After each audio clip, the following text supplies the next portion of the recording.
가장 중요한 교육에 대한 이야기를 하려고 해요. 자, 4차 산업혁명과 기독교인의 삶 중에서 가장 중요한 교육입니다. 기독교 교육. 예. 최근에 이제 보고서가 나왔는데 이 젊은 세대들을 우리는 요즘 굳이 레인지를 나눈다면은 밀레니엄 세대 혹시 들어보셨어요? 네. 예.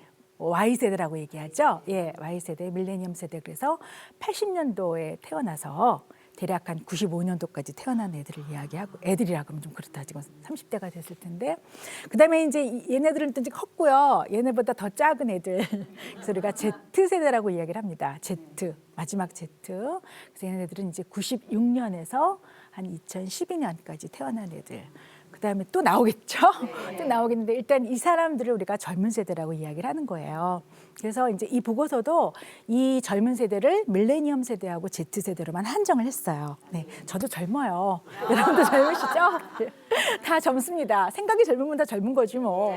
다 젊은데 여하튼간에 이 젊은 세대들이 도대체 뭘 가치로 생각을 할까? 근데 여러 가지를 나열을 해놨어요. 나열을 해놨는데 그냥 그중에서 제가 이 4차 산업혁명과 연관되는 키워드만 꼽아봤습니다. 꼽아보니까 이 친구들은 굉장히 현실적이야.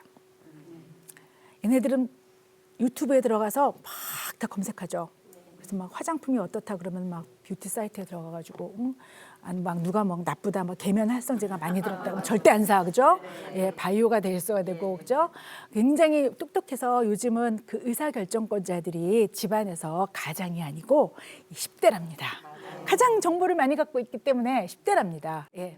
그다음에 굉장히 편리함을 추구한대요. 얘네는 뭐예요? 엄지족이잖아요. 예, 작업도 다 누워서 해, 그죠? 핸드폰 하나 켜놓고 작업하잖아요.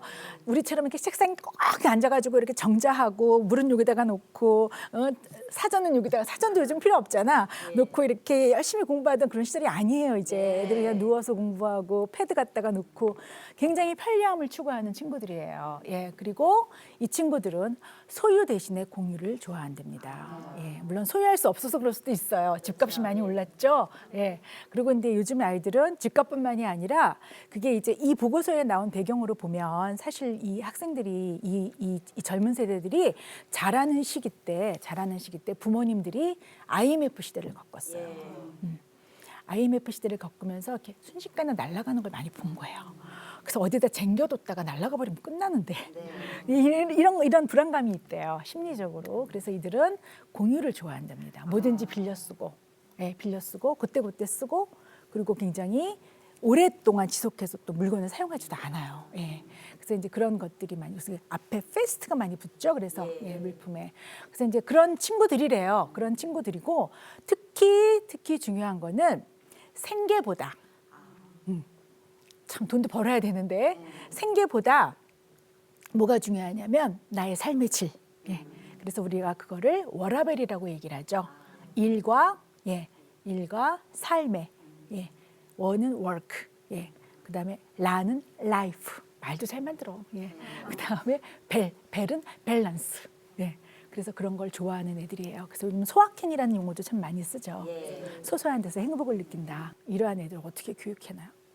고민이 많아. 교육기관에서 고민해야 되는 거는 저 같은 경우에는 이제 가르치는 직업이니까 더 고민이야. 자, 지금 데이터가 얼마나 많습니까? 예. 얘네한테 뭐 데이터 주입시켜봤자 아무 소용없어요. 그거 저기 나오는데요. 요즘 뭐 통역도 필요 없잖아요. 예, 저기 나오는데요. 그래서 얘네들한테 가르칠 때 정말로 고민스럽습니다. 예. 어떻게 가르쳐야 되는지. 예. 이게 이제 교육자들의 고민인데요. 자, 그럼 얘네들을 교육하는 그런 그 고민을 해봐야 되지 않겠습니까? 자, 고민을 해봐야 되는데 아까 처음으로 돌아가 보죠. 자, 우리가 4차 산업혁명이 되면 일거리는 안 없어져. 비록 우리가 임금 노동을 받는 일자리는 줄어들어요. 예, 그건 어쩔 수 없습니다. 그거는 줄어들어요. 그렇지만 일거리는 줄어들지 않습니다. 그럼 이 줄어들지 않는 일거리를 창조하기 위해서, 창출하기 위해서 우리의 필요한 능력이 있다 그랬어요. 그죠? 뭐예요? 뭔가 지능력은 살아있어야 돼. 뭔가 조작할 수 있는 능력. 그래서 이제 그 예로 제가 뭘 말씀드렸어요? 트레이너 말씀드렸죠? 예. 그 다음에 사회적으로 소통할 수 있는 능력. 예. 뭐 말씀드렸어요? 성직자라든지 뭐 요양보호사 말씀드렸죠. 그 다음에 맨 끝에 창의력. 예. 그 창의성에서 예. 컴퓨터가 대체할 수 없는 직업군이 하나 있는데 뭐라 그랬어요? 패션 디자이너. 말씀드렸죠? 그러한 역량이 결국은 어떻게 돼야 되는 거예요? 교육 과정에 스물스물 녹아 들어가 있어야 된다는 거죠. 스물스물 녹아 들어가 있어야 된다는 거죠. 그럼 그걸 어떻게 녹일 것인가? 이게 이제 고민이지 않겠습니까? 고민이죠. 그래서 그 고민에서부터 스타팅 포인트를 해보자고요. 해보고 여러분도 집에 가서 한번 자녀들한테 대입을 한번 해보십시오. 자, OECD가 1997년도에 이미 이러한 변화되는 세상을 예견한 거예요. 도구를 잘 만질 줄 아는 능력, 그러니까 조작 능력이죠. 그죠? 조작 능력. IT와의 공존력입니다. 그래서 IT와의 공존력을 위해서 굉장히 커리큘럼들이 바뀌어야 된다는 거예요. 비록 그 친구가 공학도가 안 되더라도 이게 도대체 어떻게 돌아가는지는 알아야 되는 거 아닙니까? 이거죠. 인공지능을 내가 하진 않지만 인공지능을 하려면 이게 필요하대. 오늘 수업을 들었는데 선생님이 오늘 인공지능 하려면 다른 거 다 필요 없고 데이터만 필요하대. 다른 건 다 준대. 이 정도는 알고 있어야 되는 거야. 그래야 비즈니스도 할 수 있고 정책도 세울 수가 있는 거예요. 그래서 그 정도의 능력을 우리가 주자는 거죠. 주자는 거죠. 적성은 제1 적성, 제2 적성 아까 말씀드렸죠. 그다음에 이제 두 번째는 이질적인 그룹과의 사회적인 사회적용. 이렇게 말이 어려워. 소통력이죠. 사회인지력, 사회인지. 그다음에 세 번째는 자율적인 행동. 이제 요거는 창의력과 연관이 됩니다. 내가 뭔가 스스로 알아서 하는 것. 인공지능에도 두 가지가 있다 그랬죠. 방정식을 준 거랑 안 준 거랑 맨 땅에 한번 헤딩해봐. 그래 더 잘해. 맨 땅에 헤딩하라 그때 더 잘해. 그 딥러닝이잖아요. 그게 알파고잖아. 보상까지 주니까 더 잘해. 애들도 똑같아요. 애들 뭐 하라고 하면 안 하죠. 청개구리 따로 없어. 자녀들 다 청개구리 경험하셨죠? 청개구리 따로 없어요. 그 자율이라는 용어가 굉장히 중요합니다. 4차 산업혁명 때에는 자율적인 행동을 할 수 있는 그 무엇. 그러고 나니까 우리나라 교육기관에서 요즘 뭐 자유학습제다. 자유자 되게 많이 붙어. 근데 사실은 뚜껑을 열어보면은 커리큘럼이 그렇게 발달되어 있지 않아서 애들이 시간만 낭비하는 경우도 비일비재하게 있다는 거죠. 우리 숙제예요. 교육계에 계신 분들 뭐라고 탓할 수는 없지만 갑자기 4차 산업혁명이 하늘에서 떨어졌는데 커리큘럼을 개발하래. 그래서 오늘 여러분들한테 이 세 가지를 중심으로 해서 일반적인 교육의 방향과 그렇지만 기독교의 방향은 이것만으로 끝나면 안 돼. 이것만으로 끝나면 안 돼. 그래서 그 플러스 알파를 말씀드리고 이야기를 마무리하려고 합니다. 보시면 필요한 이유는 뭐 배경이니까 차치하고라도 세부 역량에 가서 보시면 다양한 기술을 활용할 수 있는 능력, 그다음에 협동 능력, 인간관계 능력, 그다음에 제일 중요한 게 뭐냐면 사실은 자율적인 행동이에요. 내가 자아를 존중하고 자기를 실현하는 일 더 많이 하려면 어떤 그림을 크게 그릴 줄 알고 거기서 행동을 하고 프로젝트를 세우고 관철시키고 난관이 봉착했을 때 그거를 딛고 일어나는 힘, 이러한 것들이 다 자율적 행동의 연장선상에 있습니다. 그래서 이 자율적 행동은 사실은 기독교적 윤리관과 굉장히 비슷합니다. 그래서 뒤로 갈수록 세상의 교육과 가정교육이 해결해 주지 못하는 것들이에요. 그래서 뒷부분으로 갈수록 이제 교육기관이 교회로 바뀝니다. 내지는 종교기관으로 바뀝니다. 자, 첫 번째 미래 인재 역량은 도구의 양방향적 활용 능력이라고 했습니다. 말을 구구절절하게 써놨는데 사실은 해외에서는 잘 나가는 대학들은 이미 이걸 하고 있어요. 그래서 가장 인기 있는 이제 순위가 있을 거 아닙니까? 순위가 있는데 물론 이런 것들이 요즘은 무크라고 온라인으로 다 볼 수가 있게 또 만들어놨습니다.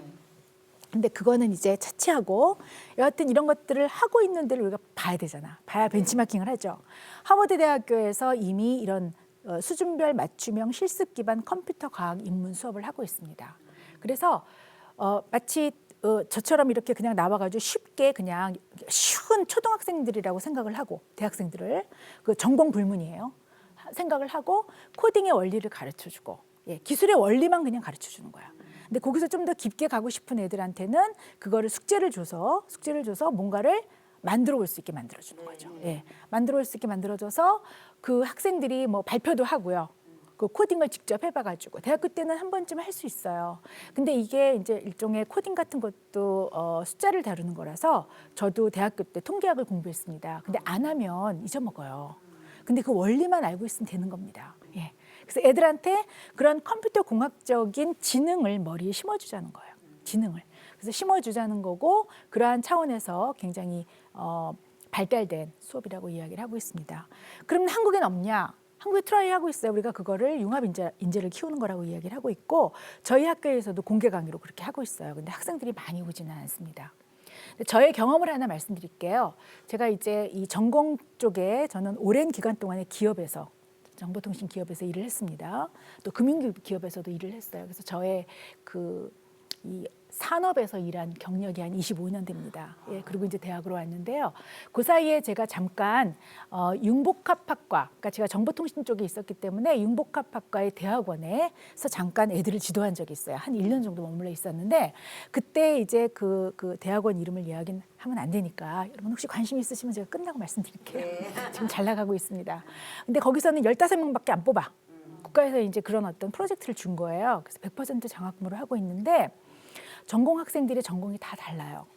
예, 근데 크게 나누면 컴퓨터 공학 쪽하고요. 컴퓨터 공학 쪽하고 그다음에 경제 경영 쪽. 예. 그다음에 아트 쪽입니다. 디자인하는 쪽. 그래서 저의 역할은 뭐냐? 저의 역할은 이 친구들한테 처음에 이제 들어오면 이 친구들을 나눕니다. 1학기에 나눠서 팀을 만들어요. 근데 그 팀에는 이 3가지 요소가 다 들어가 있어야 돼. 이 3가지 요소가. 그래서 뭐 비즈니스 모델을 제가 이제 이런 모델이 있대. 그럼 너희 한번 해볼까? 그래서 이제 우리가 처음에 미팅을 하면 디자인하는 애는 디자인만 하고, 예? 그다음에 비즈니스 모델 개발하고 경영 쪽에 관심 있는 애들은 그것만 하고, 그다음에 공학도는 뭐 막 이제 뭐 이렇게 사물 인터넷 갖고 만드는 기계들이 있어요. 그러니까 뭐 이렇게도 붙여보고 저렇게도 붙여보고. 그렇게 하다 보니까 처음에는 이 도구를 활용하는 능력이 모두한테 필요한데 이 세 그룹 중에서 이 공학하는 학생만 계속 고생을 하는 거야. 밤새고. 예. 그래갖고 이제 학교에서 고민을 한 게 지금 소프트웨어 교육원이라는 게 그때 학교에 있어요. 그래서 하버드 대학처럼 이 시스템을 그대로 갖다가 그래서 오픈을 해서 얘네들이 이제 이 디자인 쪽 하는 쪽, 경영 경제 하는 쪽은 모르잖아. 그죠? 도구를 만질 줄 알아야 되는데 공학도밖에 모르잖아. 그래서 할 수 있게 그 수업을 전체를 얘네들한테 오픈을 하고 있습니다. 그래서 실제로 가서 얘네들이 수업을 듣습니다. 그러면서 조금씩 아름아름. 근데 밖에서 수업 듣는 거에다가 와가지고 친구가 도와주면 뭐가 돼요? 복습이 되죠. 그래서 복습을 하면서 익혀나가는 거를 제가 봐서요. 아, 이거 참 괜찮다라는 생각을 하게 됐습니다. 그리고 두 번째도 이 똑같은 사례로 제가 이제 계속해서 설명을 드릴 텐데요. 두 번째는 뭐예요? 이질적인 그룹과의 상호작용이라고 말씀드렸죠. 이질적인 그룹과의 상호작용. 자, 이들이 모였어요. 여기 뭐 스탠포드 사례가 있긴 한데 사실 스탠포드는 대학 자체가 기업이에요. 기업적인 마인드로 학생들을 가르칩니다. 그래서 이 산학협력 프로젝트가 엄청나게 발달돼 있어요. 지금 제가 얘기하는 이 융복합학과도 산학협력 프로젝트입니다. 사실은. 그래서 스탠포드 대학이 이제 유명하다는 것만 머릿속에 드시고 저의 경험을 말씀드리면 자, 이 그룹을 이렇게 나눠놓으니까 얘네가 어떨까? 서로 커뮤니케이션 안 합니다. 처음에. 예. 그래서 디자인만 딱 해놓고 내일 끝났어. 집에 가. 디자인하는 애가 제일 빨리 가. 그다음에 이제 비즈니스 모델 고민하는 애는 조금 벤치마킹하고 밖에 좀 기업도 좀 찾아다니고 제가 또 너 저쪽 기업 가서 누구 만나고 와. 기술하는 애가 가장 고생입니다. 그래서 처음엔 싸우기도 많이 싸우고요. 막 와서 꼰질러요. 쟤는 선생님 1시간만 하고 갔어요. 저희는 이 프로젝트 다니기 때문에 이 빌딩에 샤워실 있고요. 자는 룸 있고요. 그다음에 각자 방이 또 있어요. 그리고 회의하는 룸이 있고요. 회사랑 똑같아. 회사를 갖다 놓은 거야. 학교에다가. 예. 그래서 대학원이 운영이 됐습니다. 근데 이제 점차적으로 그 문제가 해결되기 시작합니다. 처음에는 잘 이게 안 섞여. 근데 서로 이해를 하게 되고 아 저런 학문이었구나 저게. 학문을 이해하기 시작을 하는 거예요. 친구를 이해하는 게 아니라 제가 전공했던 학문을 이해하기 시작을 해요. 그렇게 해서 물건을 만들어 나가는 실제 사례들이 굉장히 엄청나게 많습니다. 뭐 아이디어는 말할 것도 없고 그다음에 이제 마지막으로 필요한 거는 자율적인 행동이라고 말씀드렸잖아요. 예, 자율적인 행동이 제일 중요한데 이 그룹에 소속된 친구들이 모두 자율적인 행동을 가졌다라고 보장할 수는 없어요. 우리 항상 파레토의 법칙이라는 게 있어서 저도 회사를 다녀보면 팀을 꾸려주면 꼭 80% 놉니다. 20%만 일을 해요. 네. 참 희한하죠. 어느 그룹이나 똑같습니다. 그리고 또 인력을 또 줄여놓으면 또 그 인력 줄여놓은 거에서 또 그렇게 해요. 예. 이제 여기서는 이 친구가 팀장을 역할을 했었는데 자율적인 행동의 대표적인 선수야. 그래서 제가 이제 이번에 좋은 회사에 지금 취직해서 일도 잘하고 있는데요. 이 친구를 제가 얻은 거는 정말 너무나 큰 기쁨이었어요. 학교 오면 이 친구만 보면 보기만 해도 기분이 좋아. 근데 이 친구는 전공이 뭐냐면 전공이 학부에서 법학을 전공했어요. 법학을. 이거 듣고 있을지 모르겠네. 법학을 전공해서 제가 물었어요. 처음에 이 학교 들어왔을 때 너 여기 왜 들어왔니? 그랬더니 참 재밌어요. 선생님, 법학을 전공하면 이제는 그 잡이 없어진대요. 제가 아까 얘기한 거 있죠? 예, 4차 산업혁명 되면 없어지는 잡 중에 하나입니다. 변호사라는 잡이 없어진대요, 선생님. 그래서 변호사라는 잡이 없어지지 않기 위해서 좀 더 특화된 걸 하고 싶어서 왔어요. 그러다 보니까 기술을 알아야 되겠더라고요. 그래서 저는 특허 전문 변호사가 되려고 합니다. 그래서 이제 특허를 공부하기 위해서 온 거예요. 기술 특허를 공부하기 위해서 온 건데 이 친구는 그걸 통해서 기술을 공부하려고 노력을 했고 그래서 계속 뭔가를 만들어내려고 노력을 했고요. 그래서 결국은 비즈니스 모델을 개발을 합니다. 예. 비즈니스 모델을 개발을 하는데 어떤 비즈니스 모델을 개발을 했냐면 이 친구는 헬스에 관심이 많아요. 그래서 지금 헬스 관련되는 법무 업무를 하고 있는데 우리 독거노인들이 많죠. 독거노인들이 이제 집에서도 혼자 사시면 뭐 목욕탕에서 미끄러져서 난을 당하시는 분들도 있고 좀 그렇죠. 그래서 이제 여러 가지로 애들이 이제 그런 고민들을 많이 하게 됐는데 이 친구는 모자에다가 사물 인터넷을 집어넣어서 그 이제 쓰러졌을 때 모자하고 스마트폰하고 연관돼서 119가 출동해 주는 서비스예요. 예. 근데 이제 언제 쓰러지는지 모르잖아. 그게 이제 이 친구는 없잖아. 의료 정보가 없잖아. 그래서 의료에 대한 거를 모르니까 의사들을 찾아다니는 거야. 근데 그 학교는 종합대학이라서 의과대학이 있어요. 의과대학이 있어서 전화만 선생님이 해주세요. 그러면 제가 갈게요. 제가 교수니까 우리 학생 보내요. 그러면 마다할 수 없거든요. 의사들도 다 교수니까. 그렇게 해서 연결해가지고 그 인터뷰 기록 가지고 알고리즘을 개발은 이제 공학자가 했죠. 공학도가 개발을 해서 서비스화가 됐는지는 모르겠는데 그때 무슨 전시회에 나가서 대상을 받았습니다. 자, 이 자율적인 행동 부모님들이 해주셔야 되는데 안타깝게도 우리 부모님들은 어디 학원 가라, 뭐 해라, 시간을 다 자기가 짜줘. 자녀의 시간을. 학교 선생님들은 더 하죠. 그렇죠? 저도 사실은 어학을 공부하게 된 배경이 좋은 대학이었어요. 그 대학 나오면 시집을 잘 간대요. 그래가지고 담임 선생님이 정해준 거예요. 자율적입니까? 아니죠. 그래서 가장 자율적인 행동을 제가 어릴 때부터 교회를 다녔기 때문에 저는 교회 학교에서 자율적인 행동력을 배웠습니다. 예. 그래서 기독교 교육으로 연관해서 교회에서 어떤 거에 더 중점을 둬야 될지 IQ 누가 가져갈 수 있어요? 인공지능이 가져갈 수 있습니다. EQ 예. 딥러닝해서 보상 주면 어느 정도 가져갈 수 있습니다. 네. 근데 우리가 이제 더 이상은 가져가지 못하게 해야 된다고 제가 말씀을 드렸어요. 그 다음에 이제 마지막으로 우리가 생각해야 되는 게 이게 영적 지수, 영적 지능. 가져갈 수 있을지 없을지 모르겠는데 뭐 혹자는 기계한테도 교육을 시키면 적그리스도가 나온다고 하니까 참 슬프죠. 그죠? 절대 우리가 하면 안 되는 겁니다. 그래서 기계가 그렇게 무섭다고 얘기를 하지만 저는 기계는 친구라고 생각을 해요. 여하튼 우리가 그 영적 지수를 가져가게 만들어야 된다는 겁니다. 실존 철학자인 킬케골은 인간은 3가지의 실존을 산다 그래요. 근데 그게 처음부터 가져가는 게 아니라 순차적으로 나이가 먹어서 철이 든다는 소리랑 똑같습니다. 예. 처음에는 그냥 탐미적인 인간이 된다는 거예요. 아름다운 거 아름답고 그리고 그러니까 연애하는 시절 생각하시면 돼요. 그냥 좋은 직업 갖고 그렇게 살다 보면 친구가 나를 믿는 조건, 회사가 나를 믿는 조건이 내가 윤리성이 되게 도덕성이 되게 요즘 우리 정치인들 보면 참 그런 거 많이 느끼시죠? 네. 사람이 아무리 똑똑하면 뭐래요. 그죠? 도덕성이 있어야 됩니다. 윤리적인 의식이 있어야 되는데 이게 고갈돼 버리면 안 되는 거예요. 근데 이제 마지막에 나이가 먹으면 먹을수록 다 겪었어. 다 겪고 나면 결국 절대자이신 하나님을 바라보게 된다는 거예요. 그래서 마지막에 우리가 영적 실존을 산다는 거죠. 그러니까 우리가 교회 다니시는 분들은 영적 실존까지 가는 거고요.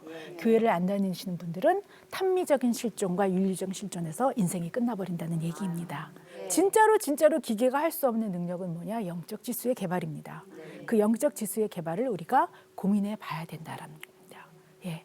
그래서 제가 이제 이 전체의 강의에서 가장 중요한 바텀 라인 예, 가장 중요한 포인트로 이것을 내놓게 됐는데요. 모든 역량을 다 갖췄다고 해도 누구한테나 이렇게 고난이 오고 그런 걸 잘 극복할 수 있는 능력을 우리 하나님이 주시잖아요. 그래서 그런 걸 통해서 우리가 자율적인 행동을 통해서 어떤 목표를 향해서 나아갈 때 소망을 잃지 않는 능력. 예, 요즘 자살률 얼마나 많아요. 소망을 잃기 때문이야, 그죠? 그런 어떤 그게 뭐예요? 탐미적인 인간에서 끝났기 때문일 수도 있고 윤리적인 인간에서 끝났기 때문일 수도 있어요. 우리가 영적 인간이 되면 어찌 하나님이 주신 내 목숨을 내가 직접 끊어요. 말이 안 됩니다, 그죠? 그래서 그러한 능력, 그건 아무도 못 가르치는 거죠. 그래서 그러한 능력을 우리가 성경 속에서 배우자. 그래서 저는 단계적으로 자아인식, 동기와 열정, 타인에 대한 공감, 사회적 스킬, 자아 경영 5가지를 말씀드리고자 합니다. 첫 번째는 자아에 대한 믿음입니다. 자아에 대한 믿음. 자, 헨리 포드는 자동차를 만든 사람인데 너를 믿어라. 너 자신을 믿어라. 자신을 믿으면 그만큼 자신에 대한 그 확신이 많아지기 때문에 일을 더 잘한다는 거죠. 자, 보통 사람들한테는 굉장히 맞는 말입니다. 우리 자녀도 그렇게 키워야 돼요. 근데 우리는 그 뒤에 뭐가 있어요? 하나님의 형상대로 우리가 지어졌기 때문에 우리는 일단 뭐예요? 하나님을 생각해야 돼요. 하나님이 원하시지 않는 일이라면 그 좋은 잡도 포기할 줄 알아야 된다는 거죠. 예. 그래서 하나님과 화평하는 자세가 먼저 필요하다. 그게 바로 우리가 가장 중요한 자아를 인식하는 단계입니다. 자아 인식, 역량. 그게 첫 번째고요. 그다음에 두 번째는 목표를 세워요. 목표를 세워서 우리가 다름박질 친다 그러죠. 예, 성경에서 달려갈 길을 표대를 향하여 나간다고 하잖아요. 그 표대가 이제 보통 사람은 뭐 돈이 될 수도 있겠고 명예가 될 수도 있겠고 금무엇이 될 수 있을 것 같아요. 그걸 통해서 우리가 열정을 갖게 되는 거죠. 하나님의 영광을 위해서 사는 삶에 우리한테 체화되어 있는 것이 중요하죠. 그러면 하나님의 영광을 위한다니까 나한테 막 열정이 올라오는 거야. 열정이 막 올라와. 예. 그래서 일할 수 있는 능력을 갖게 하는 것. 하나님의 영광이 먼저 우선된다면 우리의 열정은 그냥 아래서부터 위에 솟구쳐 올라온다라는 겁니다. 예. 그게 기독교에서 가르쳐줄 교육 방향이고요. 그다음에 세 번째는 이게 소통하는 능력과 연관이 됩니다. 소통하는 능력과 연관이 되는데 이게 이제 우리 축구에서 다치면 하잖아요. 적군도 가끔 하죠. 꼬집을 수도 있을 것 같아. 우리가 연민을 느낄 수는 있어요. 딘파스라 그러죠. 우리가 드라마 보면서 막 눈물 흘려. 그게 연민이에요. 거기까지만 보통 사람들이 간다라는 거죠. 그 속으로는 무슨 생각할지 아무도 몰라. 다른 사람의 지성과 영성과 감성에 공감할 줄 아는 능력. 왜? 하나님이 그렇게 만드셨거든요, 우리를. 예. 소셜 스킬. 사회적 자본의 한 축이 뭐였어요? 사회적 자본의 한 축이 서로 믿고 네트워크의 질을 좋게 가져가는 거라 그랬잖아요. 좋아요. 그래서 사람들이 간의 어떤 그런 결속력 이런 거 되게 중요한데 우리 기독교인 뭘 더 생각해야 되죠? 이 날씨가 저거라 그러죠? 하나님과의 관계 속에서 사람의 관계를 이해하는 거. 예. 사람의 관계만 이해하면 이 소통의 능력이 그다지 영광스럽게 되질 않습니다. 예. 하나님의 관계 속에서 하나님의 소통 속에서 인간의 소통을 이해하는 스킬. 마지막입니다. 마지막은 결국은 뭐예요? 이 모든 것들이에요. 앞에 1, 2, 3, 4단계. 그래서 자기를 컨트롤하고 자기를 제어하고 문제가 발생했을 때 그것을 잘 제어할 수 있는 자기 컨트롤 능력입니다. 그래서 이런 것들이 우리가 항상 수시로 우리 몸속에 우리 마음속에 배어져 있어야 되는데 우리는 바로 믿음과 일의 밸런스입니다. 먼저 믿음이 먼저이고 그다음에 우리 행함이 있는 겁니다. 믿음이 먼저이고 그다음에 우리 행함이 있는 거예요. 그 행함 속에서 우리는 청지기의 삶을 사는 거예요. 하나님이 주셨기 때문에. 예. 이게 바로 기독교의 교육이고 4차 산업혁명 시대에 가장 중요한 것이라고 생각합니다.